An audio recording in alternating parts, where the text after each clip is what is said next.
Berbicara tentang Smart ASN merupakan salah satu pengembangan dari salah satu visi Presiden dalam pembangunan SDM dengan percepatan peningkatan kualitas SDM operator. Hal ini dilakukan untuk membentuk generasi Smart ASN demi terwujudnya birokrasi kelas dunia. Smart ASN harus memiliki 8 karakteristik, yaitu integritas, nasionalisme, profesionalisme, wawasan global, IT dan bahasa asing, hospitality, networking, dan entrepreneurship yang dikembangkan dari digital talent dan digital leader, menciptakan world class government atau pemerintahan berkelas dunia. Itu pengertian literasi digital.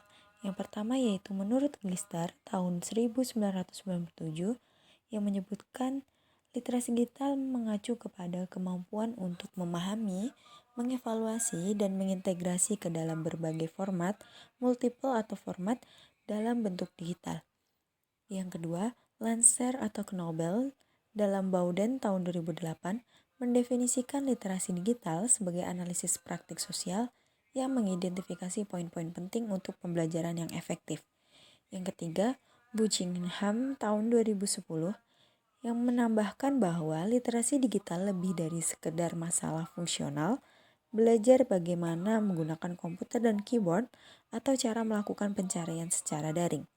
Yang keempat, yaitu kemampuan untuk mengakses, mengelola, memahami, mengintegrasikan, mengkomunikasikan, mengevaluasi, dan menciptakan informasi secara aman dan tepat melalui teknologi digital untuk pekerjaan yang layak dan kewirausahaan menurut UNESCO tahun 2018. 2. Pilar literasi digital. Pilar dan kerangka kurikulum literasi digital, yaitu terdapat 4 pilar dan kerangka kurikulum digunakan sebagai acuan dalam substansi kegiatan program ini. Kerangka ini juga digunakan sebagai dasar metode pengukuran tingkat kompetensi kognitif dan afektif masyarakat dalam menguasai teknologi digital. Yang pertama yaitu digital skill adalah kemampuan individu dalam mengetahui, memahami, dan menggunakan perangkat keras dan piranti lunak, TIC, serta sistem operasi digital dalam kehidupan sehari-hari. Yang kedua yaitu digital safety adalah kemampuan individu dalam mengenali, mempolakan, menerapkan, menganalisis, menimbang, dan meningkatkan kesadaran keamanan digital dalam kehidupan sehari-hari. Yang ketiga, digital culture adalah kemampuan individu dalam membaca, menguraikan, membiasakan, memeriksa, dan membangun wawasan kebangsaan, nilai Pancasila, dan kebinekaan Tunggal Ika dalam kehidupan sehari-hari. Yang keempat, digital ethics adalah kemampuan individu dalam menyadari, mencontohkan, menyesuaikan diri, nasionalkan, mempertimbangkan, dan mengembangkan tata kelola etika digital atau netiquette dalam kehidupan sehari-hari. Yang ketiga adalah implementasi literasi digital dan implikasinya. Terdapat beberapa kategori mesin komputer. Yang pertama yaitu komputer, notebook, netbook, tablet, telepon pintar, dan telepon seluler. Ada pula 3 tahapan kerja mesin pencari informasi. Yang pertama yaitu penelusuran atau crawling, yang kedua pengindeksan atau indexing, dan yang ketiga adalah pemeringkatan atau ranking.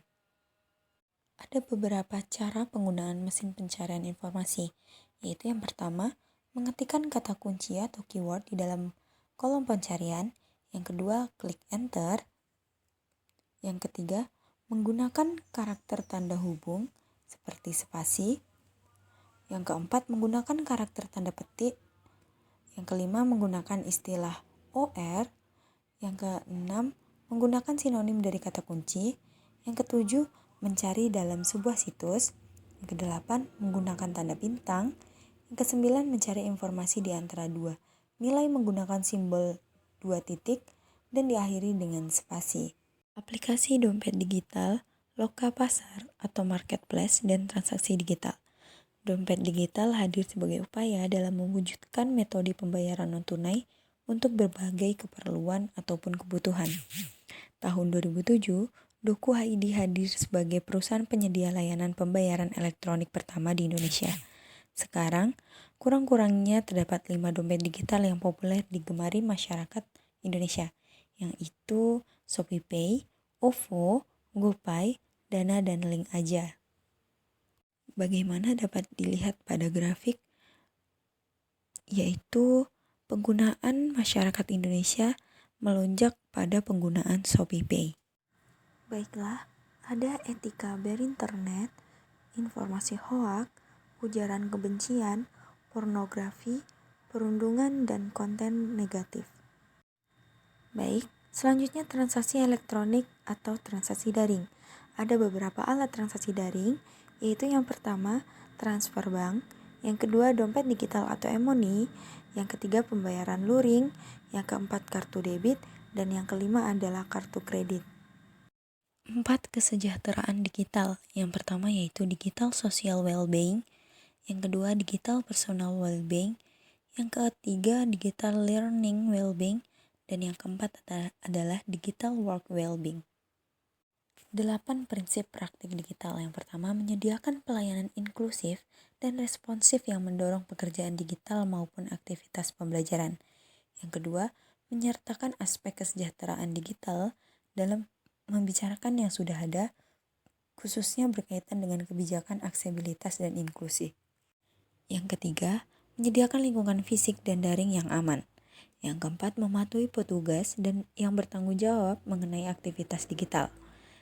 Yang kelima, memenuhi tanggung jawab etik dan hukum yang berhubungan dengan aksesibilitas, kesehatan, kesejahteraan, dan inklusi. Yang keenam, menyediakan pelatihan, kesempatan belajar, pendampingan, dan bantuan partisipasi dalam kegiatan digital. Yang ketujuh, memahami potensi, dampak positif maupun negatif dari aktivitas digital pada kesejahteraan individu. Yang kedelapan, menyediakan sistem, perlengkapan, dan konten digital yang inklusif dan mudah diakses.